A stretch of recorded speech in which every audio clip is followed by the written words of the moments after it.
Right now, we want to get more on President Trump's battle with COVID-19. The White House doctor says the president is reporting he has no coronavirus symptoms today, but that does not mean the president is in the clear today. Joining us this afternoon to talk more about the treatment and what's next on his road to recovery is Sarah Crawford, a professor of biology and a virologist. I hope I said that correctly, Sarah, at Southern Connecticut State University. Thank you for joining us.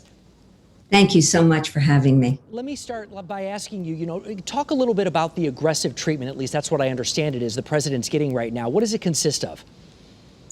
Well, it is an aggressive treatment. It's also experimental. He's been getting some Regeneron antibodies to sort of trick the immune system into thinking that it's raring to go and go after the virus. He's also been getting some, he did get some supplemental oxygen and dexamethasone, and he also got some remdesivir. So he's had all of the frontline treatments for COVID. In fact, the dexamethasone is an early intervention. Normally that's reserved, as you know, for later on if complications develop. But apparently due to his low oxygen levels at points, they were afraid of lung inflammation and they started the dexamethasone corticosteroid early.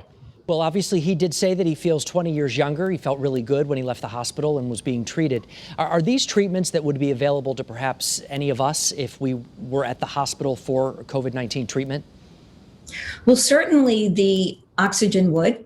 And the remdesivir, most probably.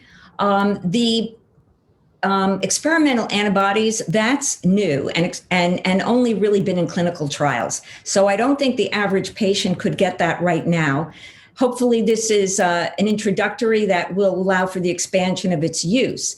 The corticosteroid dexamethasone has been around for many years, so that could be used on any patient. The question is, when is the optimal time to use it? Are there long-term consequences when you take medication like this? Could we see any potential side effects? Well, for the most part, I would say no. I think the greater side effect and long-term consequences would be for a patient to have advanced COVID that goes into stage 2 and becomes a severe inflammatory disease. And we're seeing a number of patients now that go on to develop a chronic fatigue-like syndrome and long-term effects of inflammation and even effects on the brain. So we're really just charting new territory here. This is a new disorder. We don't understand it all. And I think this is really the greatest concern is the virus, the consequences of infection itself, rather than these treatments. Lastly, he did say it's nothing to fear. Do you agree with that? No, I don't. I think that if he's had a good outcome, that's a wonderful thing, but there's no way you can extrapolate his experience to those of many others. For the millions who have died around the world and in this country as well, those have been sick and disabled. I think we have to take a comprehensive view to dealing with this pandemic and not simply accept the word of someone who's been fortunate enough to apparently escape from this scourge in a fairly intact way.